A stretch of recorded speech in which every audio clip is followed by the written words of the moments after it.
right, so a little bit about my trip to the courthouse today. I went there, trying to get help at first, which is so dumb, and I really like most of all of these guys a lot. I mean, I do. But I'll just note it. So I was just there yesterday, and the same guy ran my purse, and he sees me all the time, and I always have the same things in my purse. But so I'm talking to the guy, laughing, dropped my quarter, he picks it up. The other guy, and then I walked back to my purse. He's like, "Do you have a vape pen in there?" And I was like, "Yeah." And he's like, "Or mace?" And I'm like, "No, I don't have mace. Vape pen." So I just open up my purse and I have this little blue vape pen. I mean, it's seriously so small. I was like, I have this vape pen. I mean, it's nowhere near a can of mace or, no, not that. So I looked through my purse. I have lipstick. Yeah, it was a lipstick. Okay. So anyways, I then went upstairs and talked to some ladies about my situation and what I can possibly do. And over the summer, I was tempted to try to file a protection from abuse order from Judge Benoni. Because honestly, she has put mine and my children's lives in danger. She's allowed all of these things to happen to us, and I am scared of what she could do to me next, honestly. But that's why I have to do my videos, to let people know what's happening here. And but I need protection from Melissa and Geno and all of their people. So she told me I need to talk to the district attorney's office. And I talked to her about Judge Benoni today. And I've talked to this lady many times, and there was another young woman standing there. I don't know if I've ever seen her before, but she's like, "Jennifer, you can file it.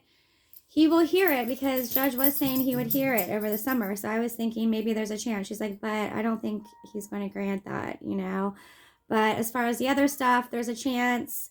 She doesn't know. She thinks I should go talk to the DA's office. And I explained to her, these are the DAs I have to choose from, which I said in my earlier video. I've got Judy, who conspired with Geno, my wiretapping district attorney, which maybe I could talk to him about this. I honestly don't have really any, he's never been disrespectful for me. He's just going through, just dragging this out, other than saying he's going to drop it and then not. But I'm pretty used to that by now. Or I could talk to Becky Callisti.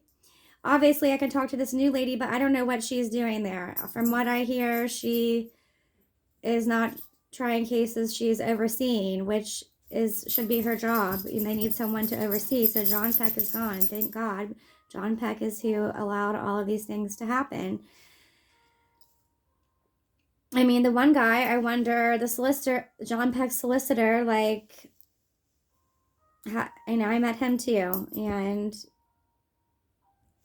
what a joke. But anyways, so I took the paperwork home with me, and because I need to protect my kids and I need to protect myself from Melissa and Geno, and no one is doing this for us. I have my criminal complaints here. I said from prior experience, I want to take this paperwork home because I know when I'm filling it out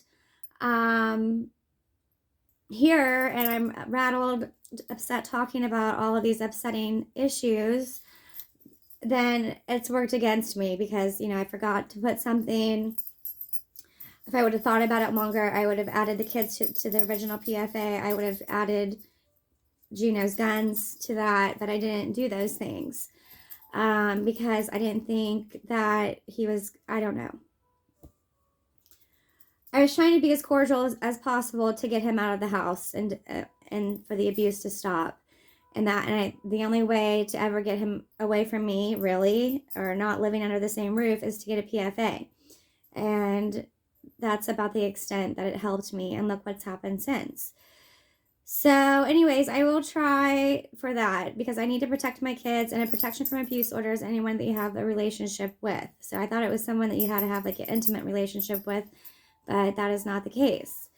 So I'm going to continue. I will try, and then I will finish the rest of my criminal complaints and get them in this as soon as possible this week, and then I am going to follow up with the district attorney.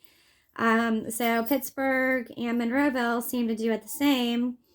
Westmoreland County, I mean, you know, where are the district attorneys when you're, should they tell me like Monroeville and Pittsburgh, come in this time so you can talk to a district attorney when you submit your criminal complaint?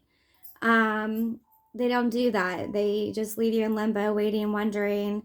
So I'm hoping maybe this is something this new district attorney can change. Obviously, Geno, after I got the PFA, went straight to Judy Petrush, and they made the plan to increase my charges from simple assault to strangulation. So obviously, you know, I was told that he went to Judy saying, what can I do to her? What can I do to her? So anyways, I have to protect my kids. I'm fighting for my kids. I'm sick of this abuse and being treated like a dog and a terrible person when I am not. My kids deserve to be with me. They need me. And this is just corruption and it's abuse to my children. And Geno gets off on it. And he gets off on the attention of, he gets off on hurting me. And he knows this is the number way to do it. And he has ultimate control now because of the judge. So the judge should be protecting my children and protecting me, not destroying my whole life and having Pathonetary not file motions in my favor.